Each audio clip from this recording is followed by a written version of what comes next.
Bonjour, mon nom est Monsieur Korishi. Je suis professeur en système numérique. Dans cette vidéo, je voudrais vous parler sur la nouvelle messagerie de l'ENT, mais de l'ENT monlycée.net. Alors faites attention, il y a beaucoup d'ENT, mais je vous parle moi plus particulièrement de monlycée.net parce que c'est nouveau. Ils l'ont beaucoup changé et c'est sérieux, c'est très intéressant. Elle est hébergée dans un hébergeur très connu en France qui s'appelle OVH, au nord de la France.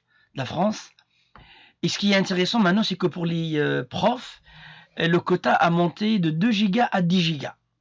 La messagerie, elle est compatible POP, IMAP, SMTP. Donc c'est vraiment intéressant. Donc je vais essayer de vous expliquer tout ça. Normalement, vous devez avoir, sinon demandez à votre référent numérique au lycée ou au collège, votre accès à monlycée.net.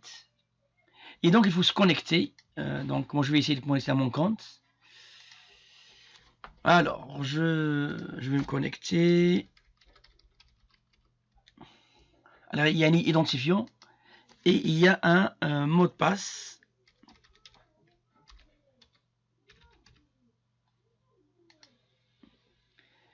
Alors si vous n'êtes pas chez vous, vous ne devez pas enregistrer, mais vu que je suis chez moi, je peux enregistrer. Donc voilà un petit peu. Ça c'est vraiment tout l'espace de l'ENT Île-de-France. Et donc je vais directement aller à la messagerie. En fait, la messagerie, elle a cette première version, ce qu'on appelle la version simple, mais vraiment pour envoyer des messages, etc. Donc envoyer des messages et recevoir. Ça ne marche qu'entre collègues. Autrement dit, il faut absolument que la personne soit dans l'ENT pour pouvoir envoyer et recevoir des messages. Y compris pour les élèves, vous pouvez leur envoyer des messages, mais les élèves, il faut vraiment que l'administrateur les autorise à vous envoyer des messages. Donc c'est une messagerie vraiment institutionnelle et elle est vraiment sécurisée. Si vous êtes vraiment expert, eh bien, il faut directement aller au mode expert là, en bas à gauche. Et là, vous allez y avoir une messagerie, si vous connaissez Zimbra, vraiment une messagerie grand public avec toutes les fonctionnalités, etc. Donc c'est vraiment important. Voilà, moi je vais revenir juste à la messagerie de base. Et je voudrais vous demander d'aller dans votre profil, votre compte.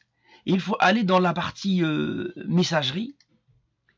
Et c'est là vous allez trouver les informations très importantes pour configurer un client de messagerie.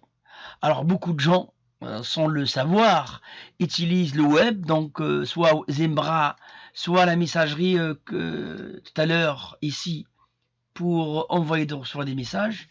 Mais ça, dans le langage technique, on appelle le webmail. C'est pas vraiment d'email parce qu'on utilise le web. Celui qui vraiment utilise le mail, c'est celui qui utilise un client de messagerie. Alors les clients, on a beaucoup. On peut utiliser le client de Windows 10 qui est gratuit. Et surtout, on peut utiliser des clients dans nos smartphones, sur les iPhones et les différentes smartphones Android. Je ferai certainement une vidéo pour expliquer un petit peu tout ça.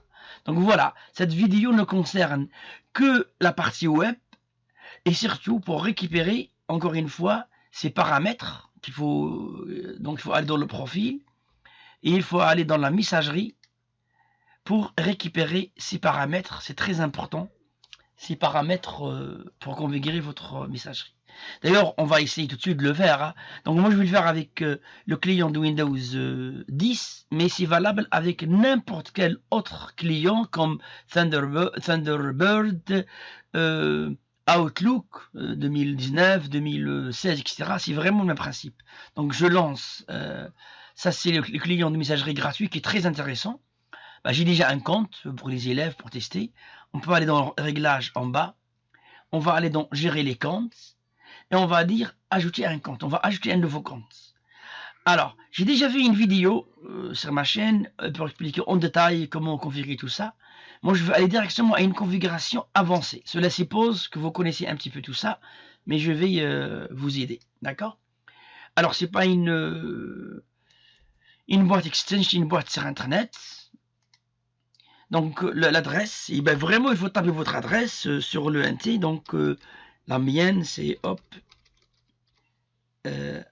@monlycée.net. Alors le nom d'utilisateur, donc généralement c'est votre identifiant. Faites attention, c'est pas nécessairement votre adresse. Il faut vraiment voir c'est quoi votre identifiant dans les paramètres que je vous ai montré tout à l'heure. Votre mot de passe, c'est très important, vous allez le faire qu'une seule fois. Et le nom de votre compte, donc moi je vais l'appeler à mon lycée.net. Allez, mon lycée. Qu'est-ce que j'ai écrit? Mon lycée. .net, c'est tout.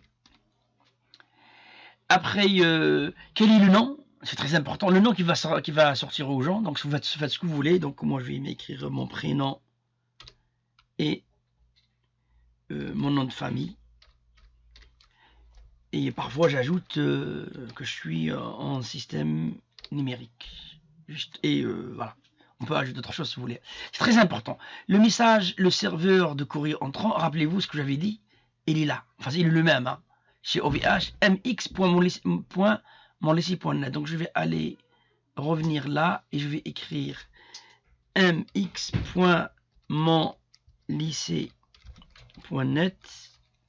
Je vais le copier-coller parce que j'aurai besoin plus loin. Type de compte. Alors, IMAP ou POP3, j'ai aussi fait une vidéo sur la différence. Si vous voulez pas vous casser la tête, eh ben faites IMAP, comme ça, vous allez avoir la gestion centralisée, synchronisée avec vos équipements.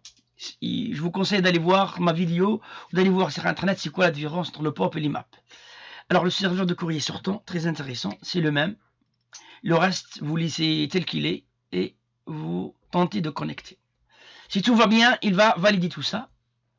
Voilà, il l'a fait. Donc, si vous voulez utiliser ça sur votre smartphone, ça marche très très bien. Faites OK et voilà. Maintenant, votre compte est configuré. On peut le voir ici. Donc, moi, voilà, vous voyez là, mes comptes sont là. Et bien évidemment, utiliser un compte de messagerie, un client de messagerie, c'est beaucoup plus intéressant, beaucoup plus professionnel que de passer par le webmail. Voilà, cette vidéo est terminée. Je vais certainement faire une vidéo pour vous expliquer comment on peut faire la même opération, mais au lieu d'utiliser le client de messagerie de Windows 10, on va utiliser le client de Gmail ou de Yahoo, et surtout le client sur un iPhone ou un smartphone type Android. Merci.